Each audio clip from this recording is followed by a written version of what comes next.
It's a dark and stormy night here in Vancouver, which means it's perfect to go out and see a movie. Johnny Millennium from HappyConsoleGamer and I did just that. We saw Split. This is the new one from M. Night Shyamalan. What'd you think, my friend? This was a very disturbing movie. Yes. It was a really disturbing movie. Was it because it sucks and M. Night Shyamalan is a total hack? No. Okay. And I haven't seen an M. Night Shyamalan film since Signs. Right. And I hated that movie. I walked out, I'm like, I've never seen that, another movie by him ever again. You weren't a big fan of Avatar: The Last Airbender? No, not at all. I absolutely wasn't.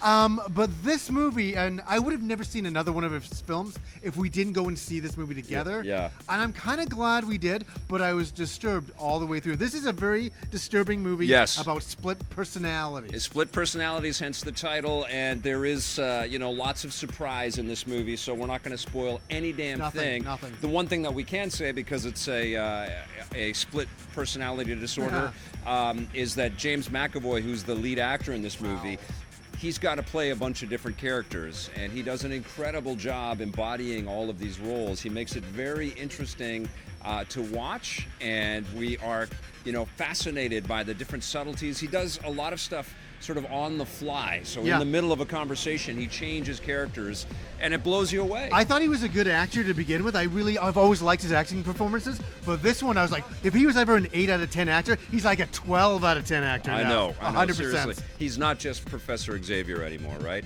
And it's cool because, M. Night Shyamalan gives him a lot of time in front of the camera. He gives him a lot of, beautiful camera angles, lots of close-up shots that kind of get it. Beautiful cinematography. Amazing cinematography.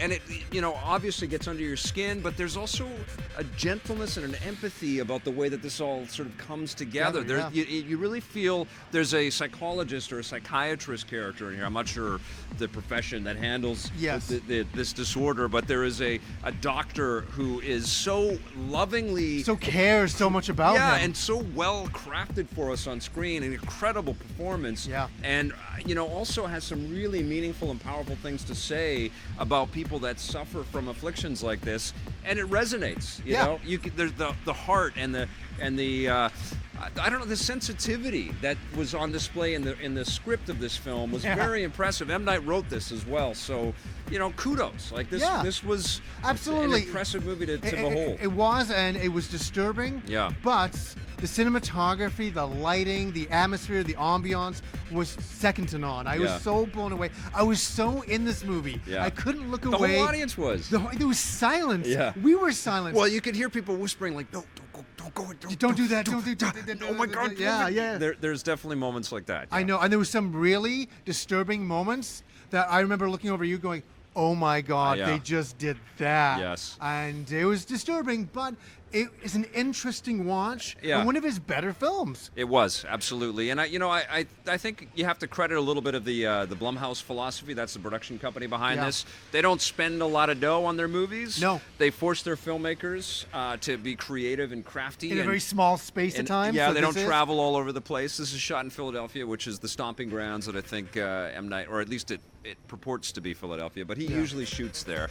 And, it looks different. It looks cool. It's a little off-kilter.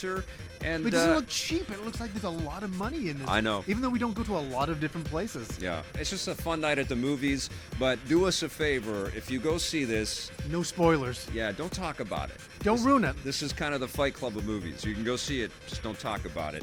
What are you going to give Split? I'll give it a definite 8 out of 10. It's disturbing, but an interesting watch. That gets an 8 from me, too. I'm right there with you.